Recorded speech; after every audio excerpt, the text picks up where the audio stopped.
I mean, a lot of people can just eat a couple of tablespoons and then they're fine with it. I have never been able to understand how they do it. I used to have an ex-boyfriend who did that, and I'm like, he was skinny as straw grass or something, but he just did that, and then he could stop, and he didn't have any cravings and he didn't want any more, and I would just go and eat the whole thing that was left over. So yeah, it's just who you are, and if that's you and that works for you, well, just do it if you're happy with doing that. I don't think that any amount of sugar is necessary or good for your body, but if that makes you feel good and that's what you want to do, then just do it. It's your decision. So I absolutely think that there are such people. It's like, could I drink 2 tablespoons of alcohol every evening before I go to bed and not get addicted? Absolutely, not a problem for me. But for someone who's addicted to alcohol, that's never going to work. So it just depends on who you are.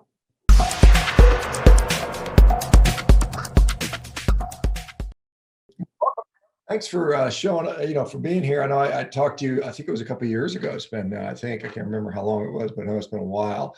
And last I recall, you were in New Zealand. I assume by the time zone you're still there, or at least that part of the world anyway. Is that correct? Yeah, I'm still in New Zealand.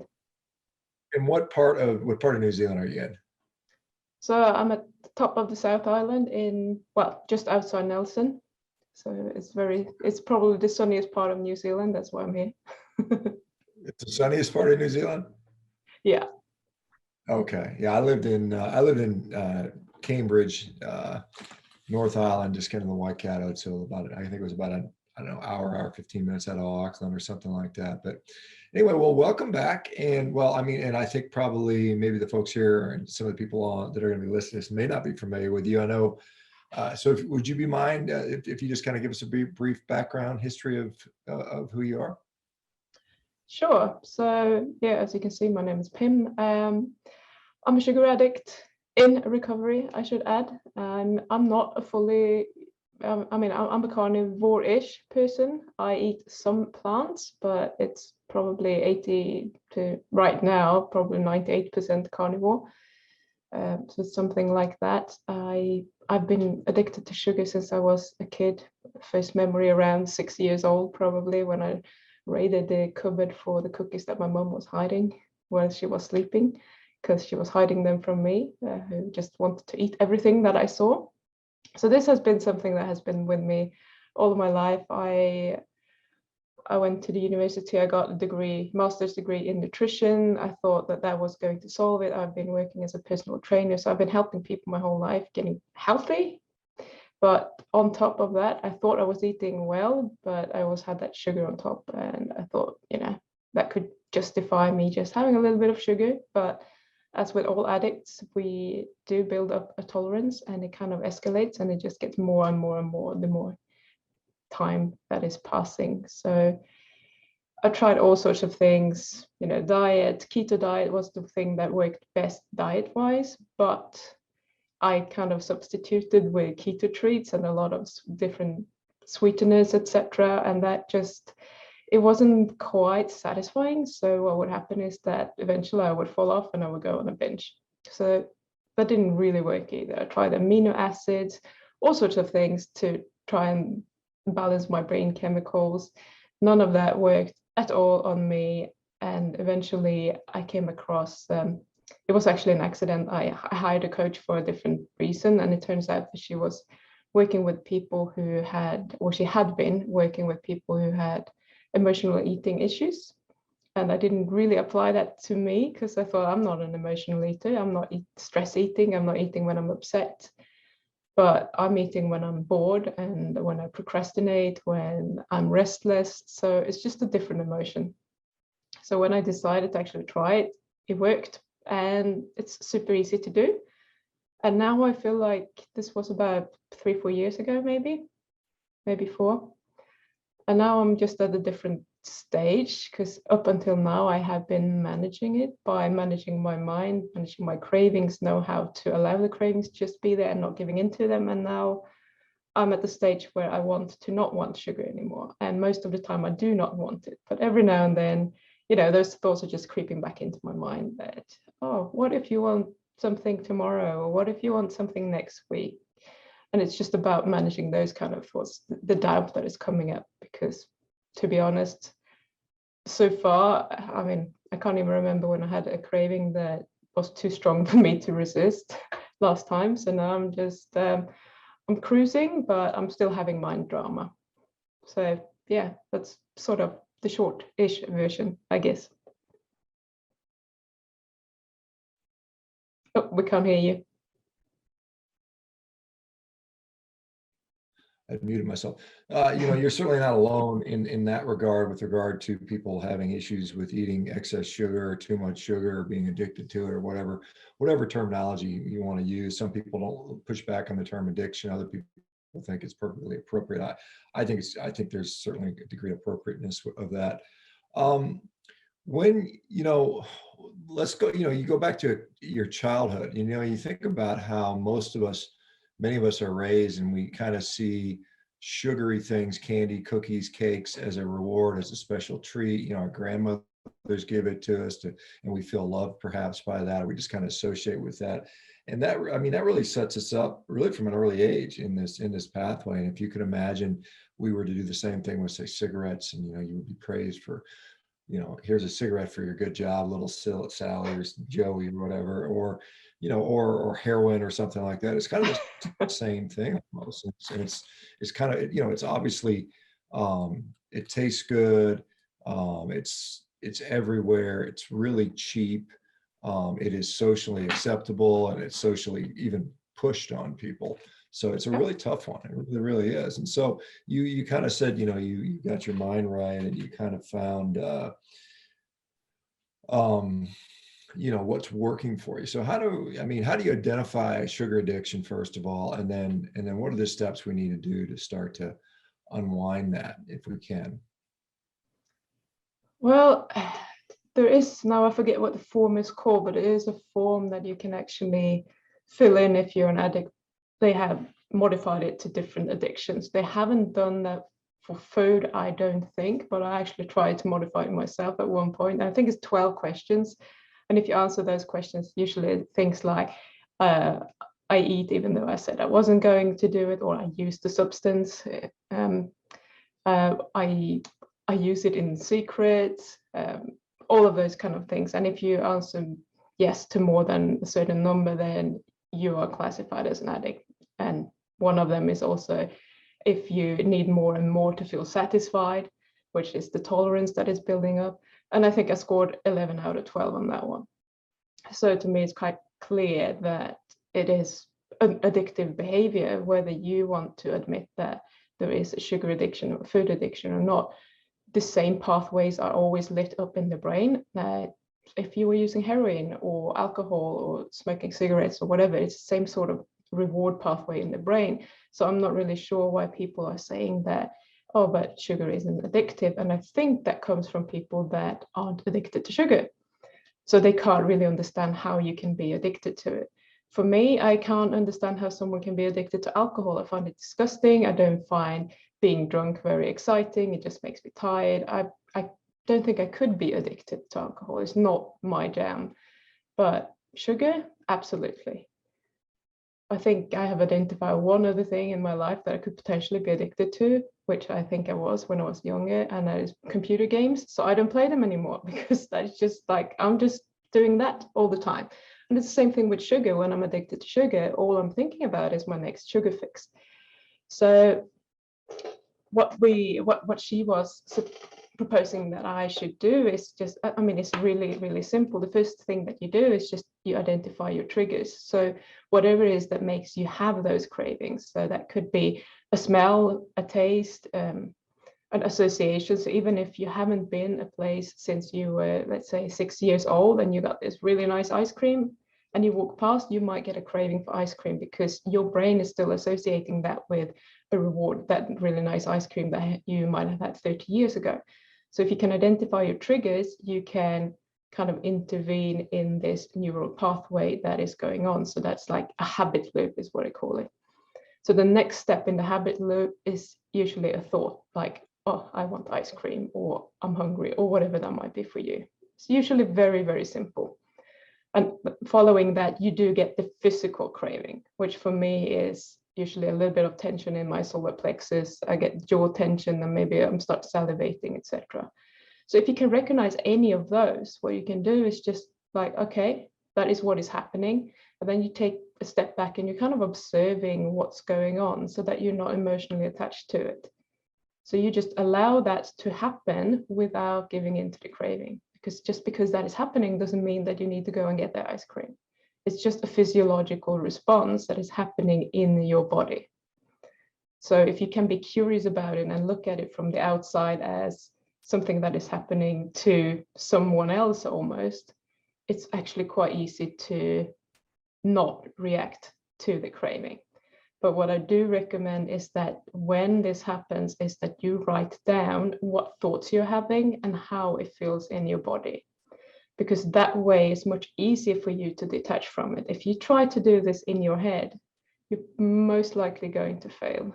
I always think that, oh yeah, I know how to do this now, so I can just, do it in my head because I've been writing it down 10 times and it worked brilliantly. Then I start doing it in my head and I fail straight away. So that's literally all you have to do to actually quit. Where I am now is that I'm managing these thoughts of doubt and thinking that this can't be true, this is too easy for me. So kind of getting over that step of identifying as a sugar addict, I guess.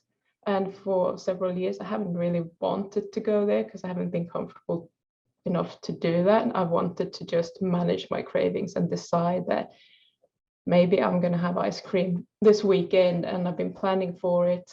I've been having it, and then I'm back on again. But I don't want to do that any longer. So it's kind of like a process.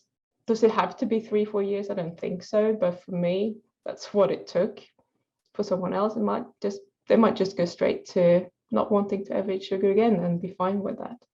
But it's totally depending on who you are and where your mind is.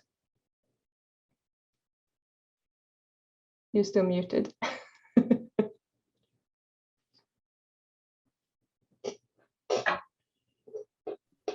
Yeah, one thing I guess we should talk about is, there's different forms of sugar. There's obviously table sugar, which is, fructose and glucose combined, and there's high fructose corn syrup, which we see in sodas and syrups and things like that, and a lot of processed food. And then there's, honey, which is a combination of sucrose and fructose and glucose. And we've got fruit, which is largely fructose and stuff. And so because there's a lot of people, we have this carnivore community, and some people just really do well eating just straight up meat, and they don't want to add any carbohydrates, and they don't add sugar. And there's another sort of subsection that says, if you don't eat fruit, you're going to die or something like that, or you have to have it, or you're going to go into this awful gluconeogenesis is going to occur, and you can't survive, and your thyroid is going to be suppressed unless you eat X amount of fruit or something like that. How do we deal with that physiologically? Because I know you have a background in some of the science. And then how does that play for someone who's a sugar addict? I mean, can you start there and just eat a bunch of oranges and grapes and mangoes and bananas and say I'm fine? Is that going to work for you? I can say that it wouldn't work for me.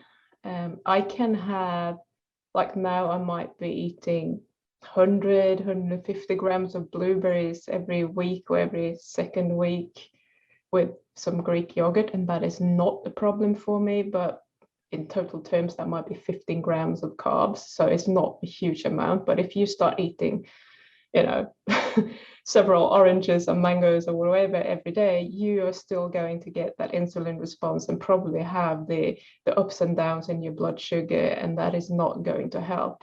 A second thing that you need to take into account is just the sweet taste. So I have had clients who are no longer eating sugar, but they have started to get addicted to sugar substitutes. So whatever that might be, keto treats or whatever, anything that has stevia or erythritol, even those kind of sweeteners that I would consider not being that bad. But you can get addicted to anything, literally.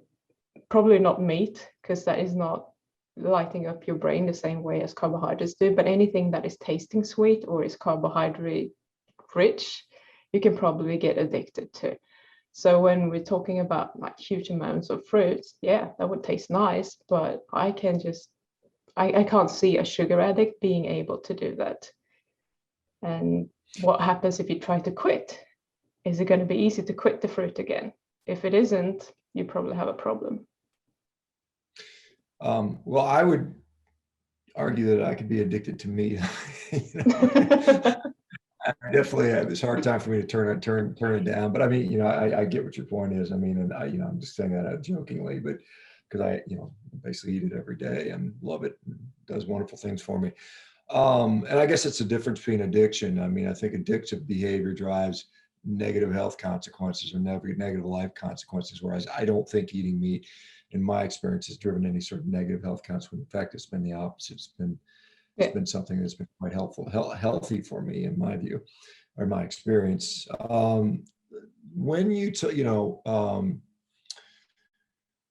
let's talk about, you mentioned, there's physiology. I mean, there's a physiology of hunger, and then there's a psychology of addiction, or the psychology of wanting to eat sort of things. My sort of operating system on this stuff is, when I talk to people, because I deal with a lot of sugar addicts, and I talk to them about, we've got to deal with the physiology. I mean, all of it has to be dealt with, but Yeah. you can be the most disciplined, just toughest person in the world, but if the physiology is making you hungry all the time, then that's a problem. And the way I solve that is say, hey, let's eat enough of the non-addicting food and the high quality food, and it's usually meat-based stuff. That helps a lot with regard to that physical hunger. And then you still have to deal with the overlying psychological stuff. How do you approach that? I mean, do you separate those two, or are they all intertwined, or how do you deal with the mental part? Because I guess that's the part that, the physiology makes easy sense to me. The mental part becomes a lot more challenging for many people. Yeah, so sometimes I have clients that say that, I was so hungry and I knew I wouldn't have time to cook, so I just got some chocolate, as if that is a good excuse. So in that case, they might have been hungry, and then we just need to make sure that they have, a safety net set up so that there is always something to eat. I even have a client who she has made a shit ton of beef jerky that she has at home, and still she went to buy chocolate. She has done this twice, and she totally forgets that she has that beef jerky at home for, emergency situations. So in this case, it's just a matter of her responding to the cravings. But as you say, if you're eating enough, you're not going to have the physiological cravings. Really, you might have that in the beginning if you're coming from a sad diet, or have been, falling off for a couple of weeks and had a lot of carbohydrates. You're probably going to feel that false hunger. I like to call it like a carb hunger, which isn't actually a hunger. It just manifests as hunger because your insulin is just all over the place, and your blood sugar then goes all over the place again. So that's something we just have to deal with for a couple of weeks, and most people can usually do that. But after that, if you are just eating a lot of meat and a lot of fat, and you're eating enough food, that shouldn't be a problem. So what we have to deal with, what's on top of that, is usually the emotional cravings. And it's usually when something is happening, and poor me, I need to reward myself, or I feel so sorry for myself today, so I have to have some ice cream or whatever. And that is definitely emotional, and something that we have to go through as an emotional craving. And that's just doing the things that I just said, and then work through all the obstacles and the resistance that is going to come up if that is coming up, which often is the case, especially if something external is happening and you feel like you're totally out of control. You can't control your environment, and you don't know what to do, so you just want to sit there with a bucket of ice cream. So then we just kind of work on that and being okay with living in reality, basically, and get yourself back to focusing on your health and where you want to go from there, if that makes any sense. Yeah, no, it makes perfect sense. But let me ask you, I mean, because we talk about sugar addiction, I mean, it's rare that a person is eating tablespoons of sugar out of a sugar bag, right? I mean, that's not what we typically see. And so we usually see sugar in some sort of food, and it's often combined with fats or baked goods or something like that. So how do we sort out sugar addiction from I'm addicted to chocolate and ice cream and cakes and cookies, which are not pure sugar. They have other things in front of it. Is it those things that's really the problem, or is it just how would you sort that out?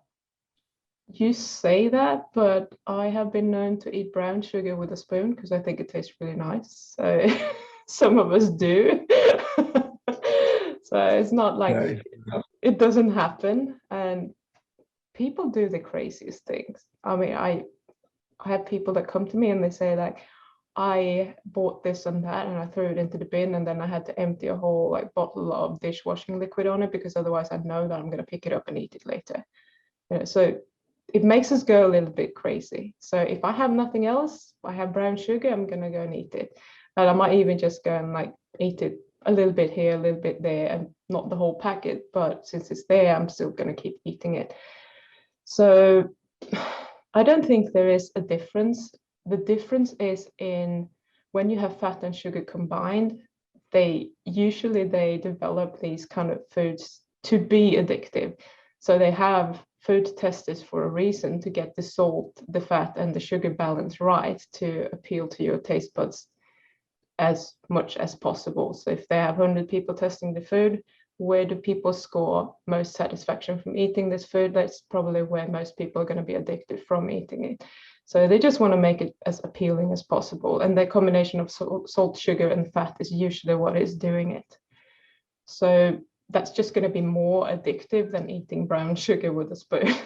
But it's still the combination of those three together. I don't think that you would have a food that is not sweet at all that could create that sort of addiction. So it still comes back to the carbohydrates. If you want to call it a carbohydrate addiction, I'm all on board with that. But even eating, fries and bread, it's sort of almost the same as eating sugar, but it's more glucose than fructose. And we see that more often in men, I would say, and women are more for the sugar.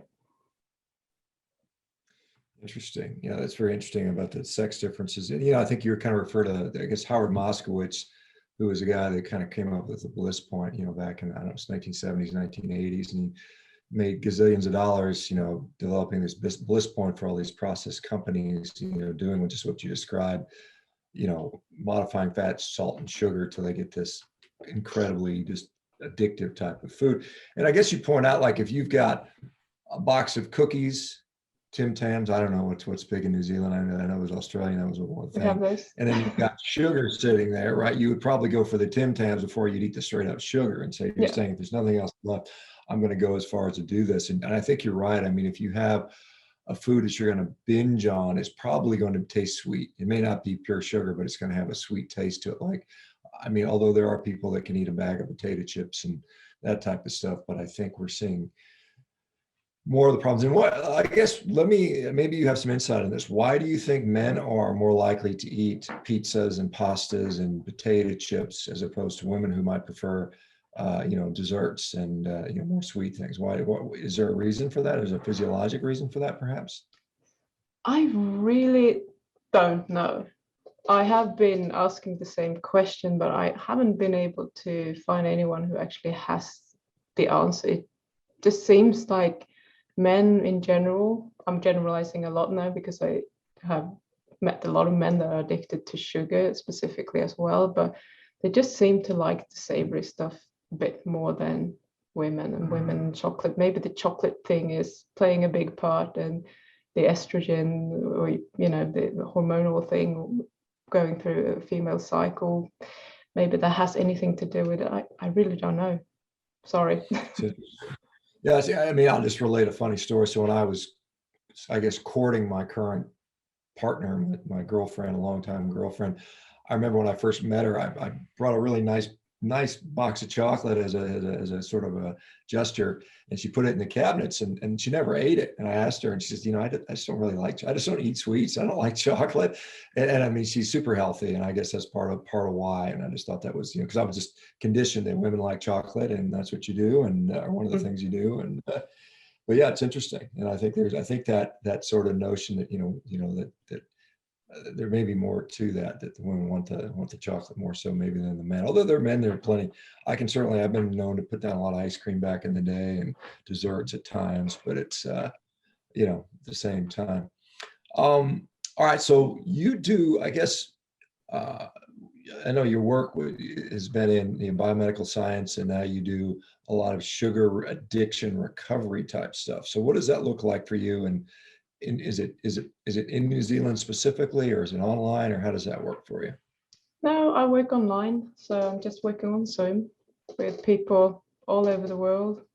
Had mostly Americans, Kiwis, Canadians, that sort of thing. English speaking, obviously. I mean, I'm a native Swedish speaker, but I don't think I could coach anyone in Swedish anymore. My Swedish is pretty crap by now. So as long as you can speak English and you have access to internet, it's fine. I'm doing a lot of things online, obviously. Having a Facebook group called Life Without Cravings. We have a lot of carnivores in there. It's just, I don't know, it's just happened because I tend to eat that way mostly myself. But anyone who is addicted to sugar is welcome to join that group if they want to. I'm trying to do some YouTube shorts now. I'm not really good at them yet. I find that talking for a minute is not a lot of time. So there are lots of ways that you can, if you need some help and tips with how to do it. So obviously you can contact me if you want, more one-on-one help, but there are other resources as well. So I'm trying to be as much as I can on social media and just helping people just get through. Yeah, that's it's interesting because you mentioned a number of carnivore people, and they kind of gravitate to people that have done the same thing. And I know you mentioned you've been carnivore or carnivore-ish for a period of time.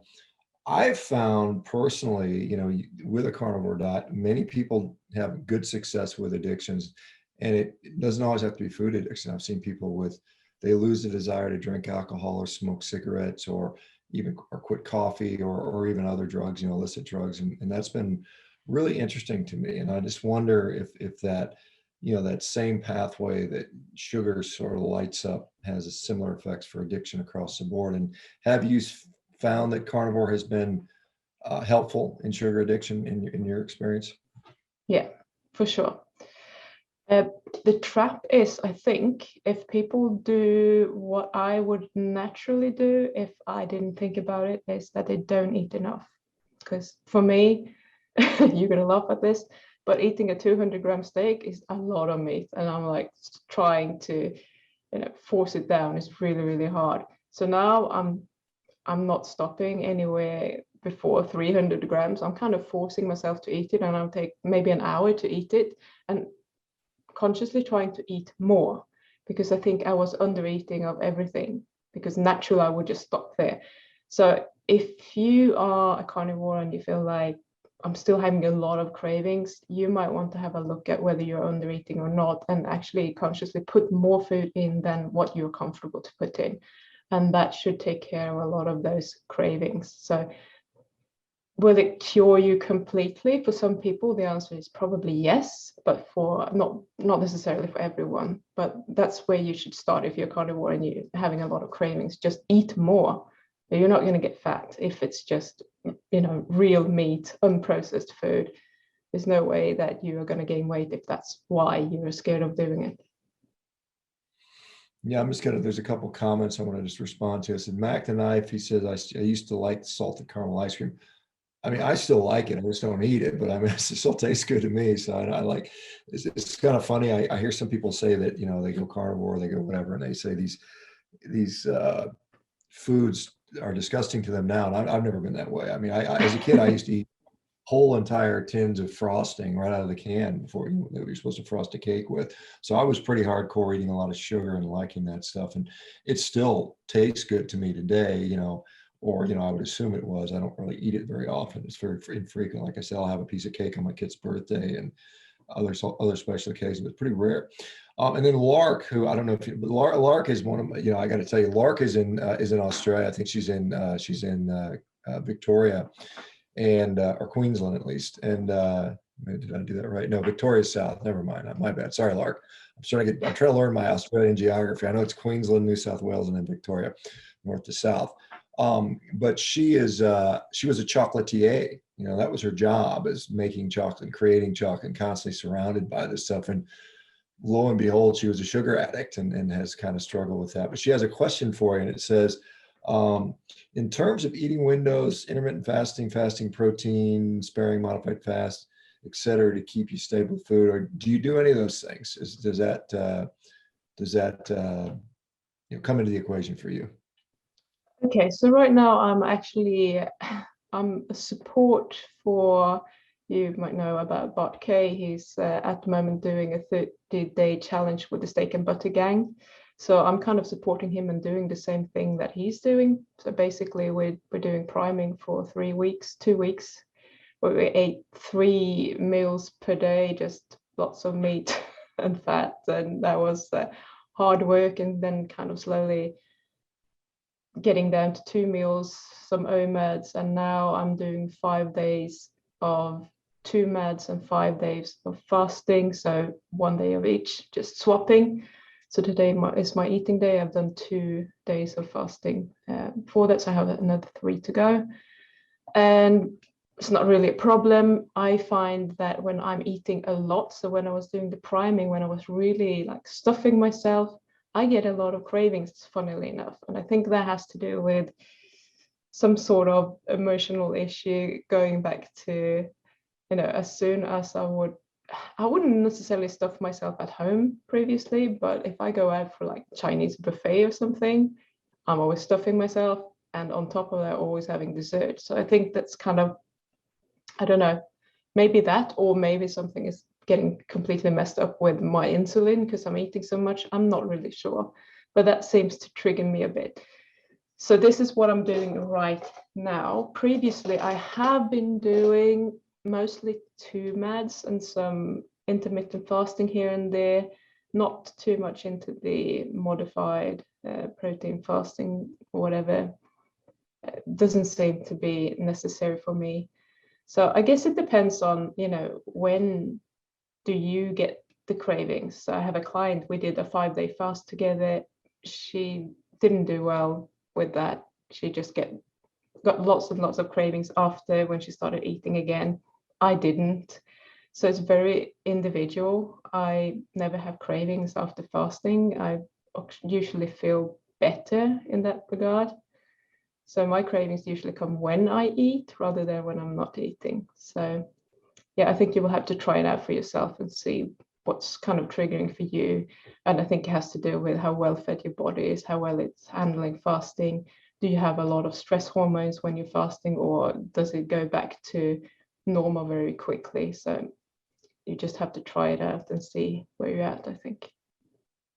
Yeah, I think that's a common thing I notice in myself. If I'm not eating or haven't eaten for a while, I'm often not particularly hungry. I mean, sometimes I'll get pretty hungry, but it depends on how active I am. But if I'm just not eating, I don't have much of an appetite. But as soon as I start to eat, then the appetite comes in, and then you can quickly find yourself, eating and eating and eating, and Yeah. so it's kind of like, yeah. But at some point, you've got to eat, and there's.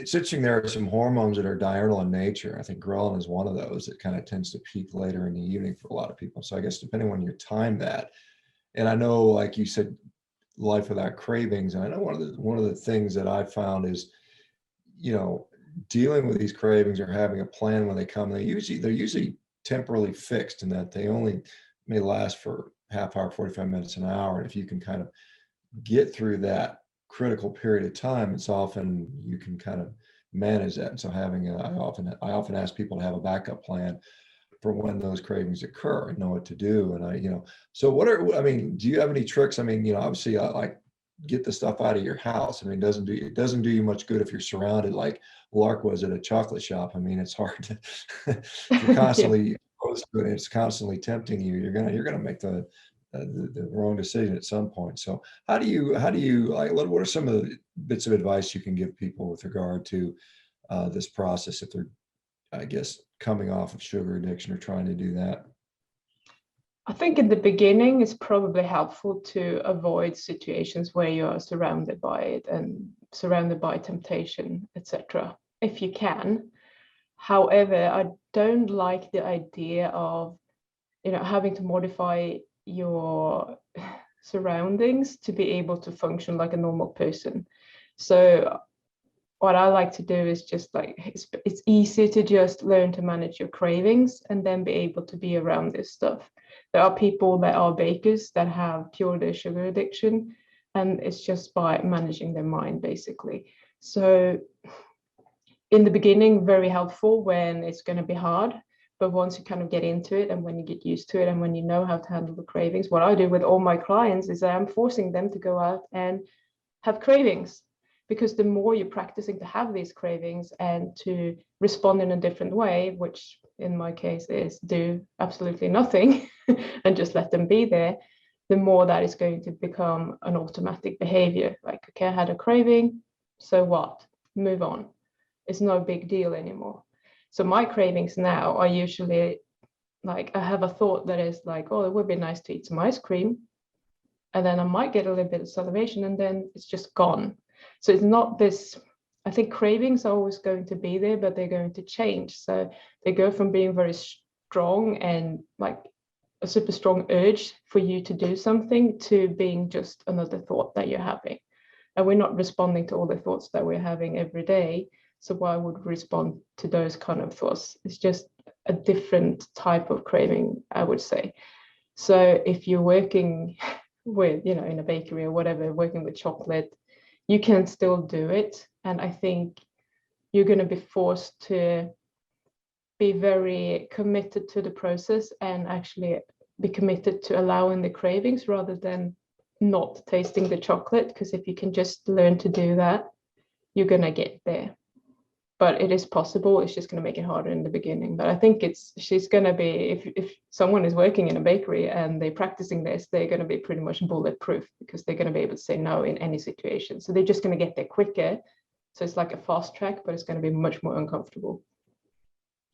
Yeah, I mean, I guess you kind of describe almost a desensitization process. You chronically expose yourself to something so it no longer, because, you can imagine working in a bakery and smelling the fresh bread, Oh, yeah. or, working in a bakery and seeing all the pastries and, whatever cakes and whatnot, that's going to be constantly there. And, I think, I guess if you can, like I said, if you can survive this, you can survive just about anything. It's not so hard to go to somebody's birthday party and be able to ignore that. I think that's an interesting way to kind of do that. And you're right, we can't change our environment. I mean, it's not like tomorrow we're going to pass laws to outlaw processed junk food. It's not happening anytime soon. I mean, the best we can do is convince people not to eat it and hopefully vote with their wallets and checkbooks, so that I don't know if anybody even uses a checkbook anymore. That may be an old thing, but and then hopefully the food manufacturers will sort of realize and go that way. I think that's how we'll have to work. A couple more. There's another question about your eating schedule. So, and I don't believe you fasted for 5 days. I thought you said you did 5 days of TUMAD and then 2 days of maybe fasting or something, or maybe it was a 5-day fasting. Okay, But so anyway, Karen's asking about sleeping. Do you find that fasting disrupts your sleep in any way? If I'm fasting for a longer period of time, then yes, and that's usually after day 3, 4, something like that. Then I just start waking up very early. So that might be a cortisol response. It's waking me up earlier, but it doesn't mean that I'm more tired necessarily. But I think that's also very different. But I think it's very common that people can't fall asleep. That doesn't really happen to me, which is a relief, because I used to suffer from insomnia from when I was a teenager until, I don't know, until I went keto. I think that kind of solved the problem for me.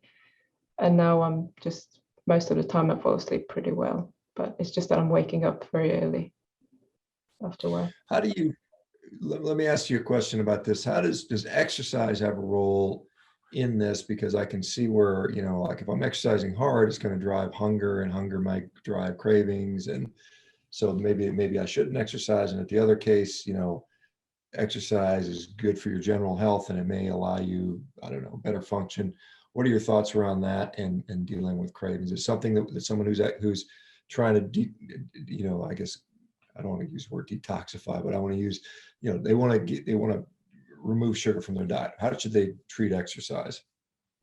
That's a really, really good question, because I used to do that all the time. I was scared of exercising too much because I knew that that would drive my hunger a lot, and then I would just like eat anything.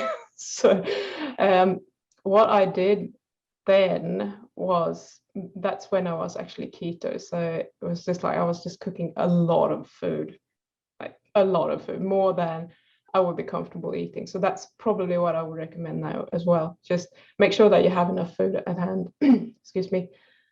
Get it all in, like eat more than you feel comfortable doing, and that should take care of it.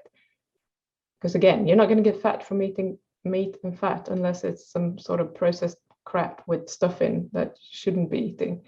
So yeah, I think the undereating problem is a huge problem in so many areas. When it comes to cravings, when it comes to people not losing weight, is a lot of the time it's also related to not eating enough. Yeah, so that, sorry, it's not complicated, it's very simple. Just eat more meat. Yeah. I mean, I found that is something is, particularly when I've got new people and I say, look, we've got to fix this issue that's driving you toward obesity. It's usually a recurrent of binging on foods or eating the wrong foods and not being able to stop doing that. And I tell them, eat enough meat so you don't want cupcakes, so you don't want pizza, just eat enough. And I don't know what that's going to be. It may be for some people, maybe a pound of meat. For some people, it may be 6 pounds of meat. I don't know where it's going to be. And you may or may not lose weight during that period of time. But once you are able to no longer have these cravings or be able to deal with them, then you can start to focus on the weight loss.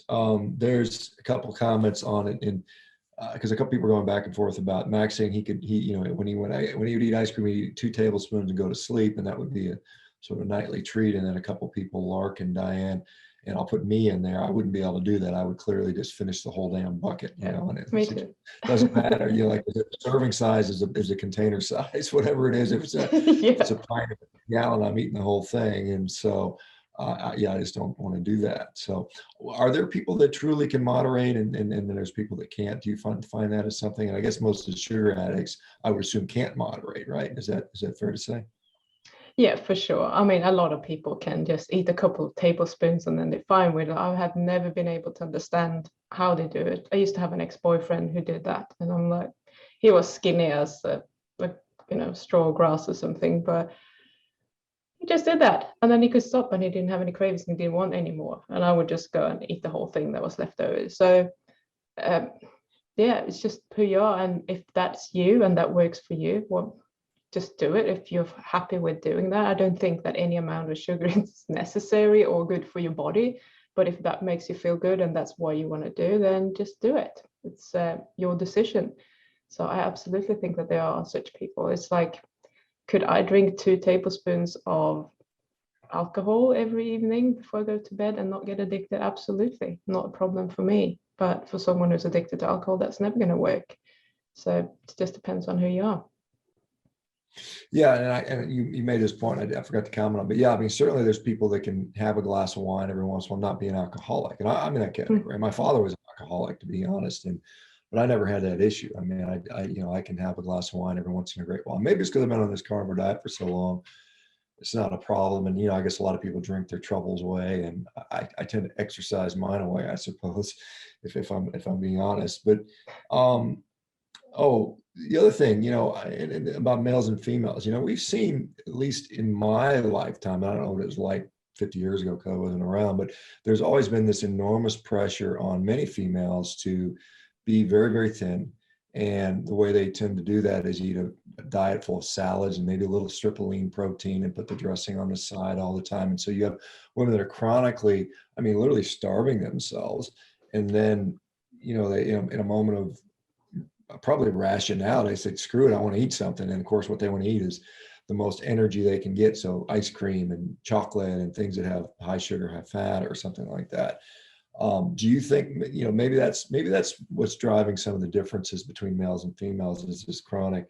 Because as a guy, I've never been pressured to be skinny. In fact, it's the other thing. It's pressure to be bigger and stronger. And that's something that I've kind of embraced in that way. But often that turns into bigger, stronger, and fat as hell. That's what most of it we're into. We have big bellies, and it doesn't help very well. But thoughts on that? Is there a different? Do you find that that's a societal thing? I don't know what New Zealand. I mean, I assume it's the same in New Zealand. When I was there, I don't remember paying attention to that, but I would imagine it's pretty similar.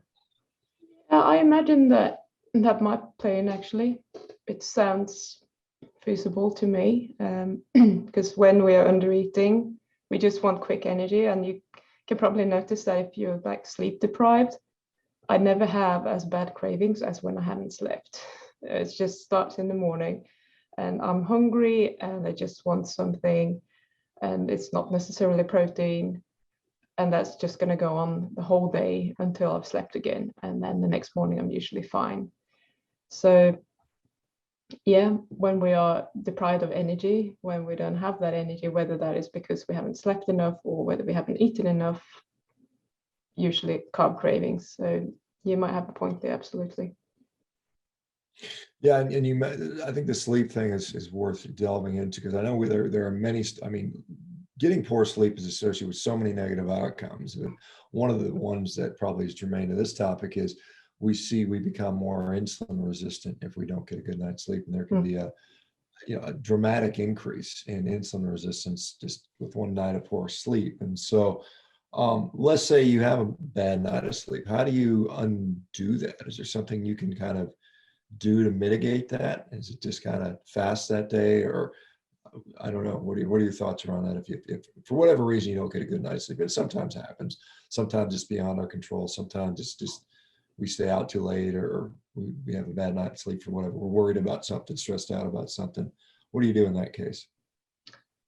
Well, I mean, depending on what you're doing normally, I don't think you're doing one thing just for one day is necessarily going to have a lot of effect, but we can try to kind of work with the circadian rhythm to start with, and just make sure that you're getting enough of light exposure outside in the morning, and make sure that if you can, that you're grounded part of the day, and avoid the blue light at night, for example, to get back into your circadian rhythm and to have a good night's sleep after. And if you have time, have a nap. That might help. It does absolutely help me. Most of the time I don't have time to have a nap, but if you can, then just do that. Fasting, I think that's probably good, but that's never on the table for me when I haven't slept, because I'm just so bloody hungry that I'm not in the right mind space to do that. But if you can do that, I think that would probably help, because as you say, you literally one night of sleep deprivation, you will be insulin resistant. So you have insulin resistance, you have the cravings, you want the carbs, everything that is bad together. And then if you then go on a binge, you're just going to do a lot more damage than you would if you had normal insulin response. So yeah, just try to be a little bit mindful of what you're doing that day, and be kind to yourself. Maybe just allow yourself to eat more, but good food throughout the day if you are actually hungry. Make sure that you are taking care of yourself so that you can sleep that night properly. Do you find that, again, a lot of people in this community are on a carnivore diet or near carnivore diet, and so they're mostly dealing with fat or protein. Do you find that high protein or too low of fat or too high of fat or whatever changes the cravings? Does a high protein, lower fat approach lead to more cravings for people, or does the high fat approach do that? Or have you even played with that?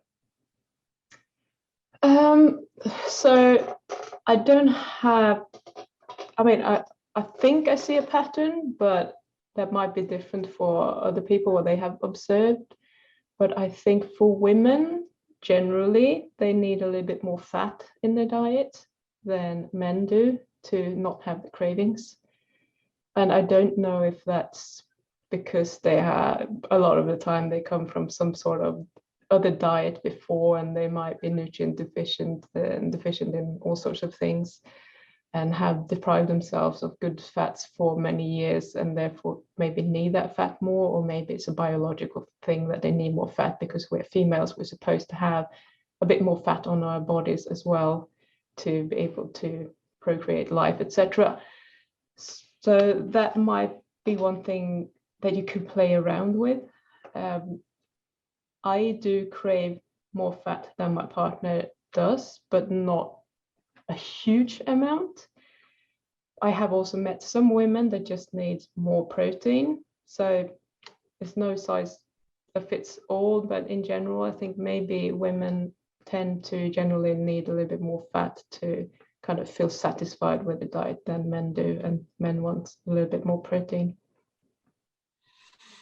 Yeah, I mean, I think, if we look at just the average man, average woman, average man is bigger, has a little bit more muscle mass, and the average woman has a slightly higher, body fat percentage. That's kind of normal physiology. And if you think, you are what you eat, it kind of makes sense to me. And then, of course, obviously your activity levels kind of drive some of that. Do you find that, are there any sort of common comorbidities that happen with sugar addicts? Are they more depressed? Do we see more? I mean, what do we see with people who deal with sugar addiction? Do you see some common, comorbidities or problems when you're dealing with people with this?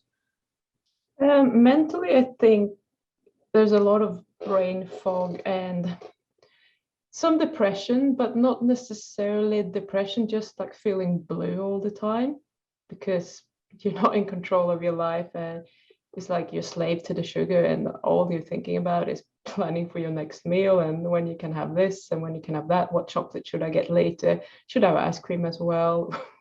What am I going to do?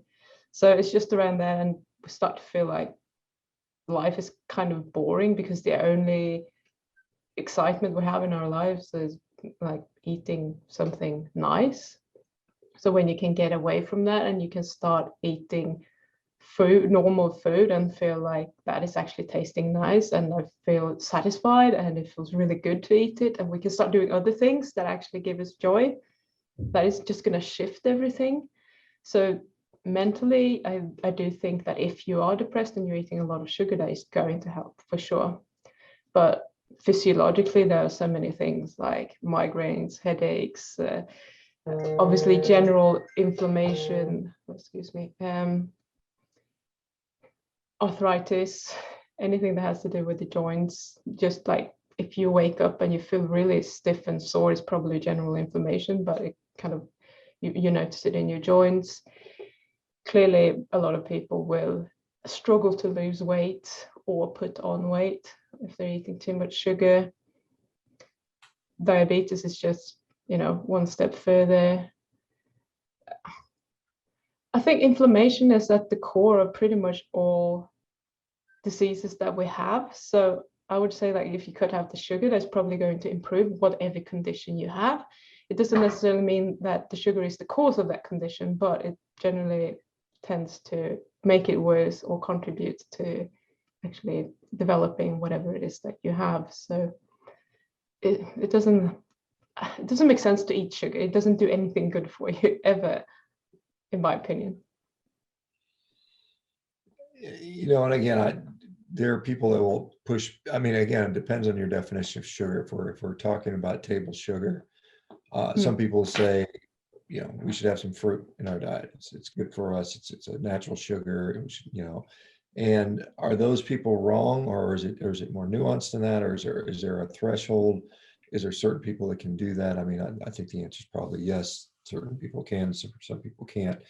But when you say you shouldn't have any sugar in your diet, are you referring to the processed cane sugar typically? Is that what you mean? Well, that's probably worse because fructose is a lot worse than glucose. However, we don't really need any sort of carbohydrates. It's not necessary. I think that is something that you will choose to do for the taste of it, probably.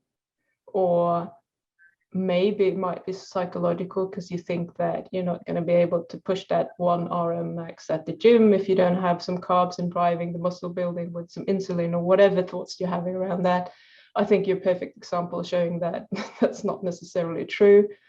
So some people might struggle with generating enough carbs via gluconeogenesis because of their genes or because that is damaged somehow. I know I had an interview with Sally Kay Norton about 2 years ago, and she was saying that her mitochondria are not really picking up the fat burning. So for her, she still needs to have a bit of carbs in her diet. And because she's all about oxalates, she obviously avoids anything with oxalates in. So she would prefer to actually have pure sugar. So if we're using it as medication, maybe that is a good thing. But for most people, I don't think that there is actually a cause for doing that if you're looking at your health, but psychologically, maybe there is. Some people can do that, absolutely, but would they be better off not doing that? I think probably yes, but maybe they don't want to go through the adaptation period to get to that better place, because sometimes you're not going to feel very good for a long period of time before you feel better, and you might not want to do that. And I know for me, that was the case the first time I tried to go like 100% carnivore on day 15 or 16, I think. I just had a weird sort of depression. Like everything was great and I just couldn't feel any joy at all. And had been going on and it's just getting worse and worse. And I have never felt like clinically depressed before, but I imagine that this is how you feel. So I just had like a big bowl of blueberries and immediately I felt better. So I think that was probably an adaptation problem, because now I haven't been having a few blueberries, but not a lot. But I don't have any problems right now, and I eat most days. I just eat meat basically. So I don't know what the difference is. Maybe I just ate more this time as well. No clue, but it works better for me this time. Yeah. Let me, because we're running out of time here, and I want to, just be mindful of your time. How, as far as the meat in New Zealand, I mean, I remember there was a lot of lamb when I there. It was everything. It was roast lamb and kumara. I mean, it was like kumara and roast, or lamb and roast kumara. I remember that's what I had. It was like every meal I went to, somebody would cook for me as I was a visiting American rugby player, and I had a lot of that. But is it so plentiful and easy to obtain and not too expensive and pretty good as a Kiwi to get decent meat over there? I mean, it's not hard to get meat, but I've noticed the last month or two, the meat prices are starting to go up. So yeah, I think it depends. We're going to the butcher, so it's still better than at the supermarket. But yeah, the prices are going up. I saw someone asking what kumara is. It's just sweet potato. So yeah, it's not hard to get, and as you say, there's lots of sheep here, but still, sheep isn't very. It's not cheap to buy sheep or lamb. It's actually cheaper to get beef or pork here, as in most countries, I think. And I think they are exporting a lot of the lamb. But yeah. Well, Pim, tell us, share with us how someone who's interested in finding out a little bit more about you or what you do or about the sugar addiction stuff can find you and find more information. Yeah, so I would recommend that you join the Facebook group if you're on Facebook, and the group is called Life Without Cravings. So that would be facebook.com/groups/Life Without Cravings. Or if you just want to talk to me, you have any questions or whatever, if you want to work with me, you can send me an email at pim@pimjansson.com. So that's Pim, JANSSON. Or you can find my YouTube channel, which you will find under my name as well, Pim Jansson. And I'm having some sugar addiction stuff on there. And I'm also doing some random interviews with people related to health and ancestral living on there. Well, Pim, thank you so much for doing this, and say hi. I know if you're still in contact with Bart, say hi to him for me, and keep it up on the other side of the world. And like I said, hopefully all of us together can, hopefully get some people healthy. Anyway, take care. Yes. Have a great rest of your morning. It's morning time there, so have a great morning, a great day, and we'll hopefully talk to you soon down the road. Okay. Yes. Thank you. Have a good day. Okay. Bye-bye, everybody. We'll see you guys tomorrow morning. Take care now. Bye-bye.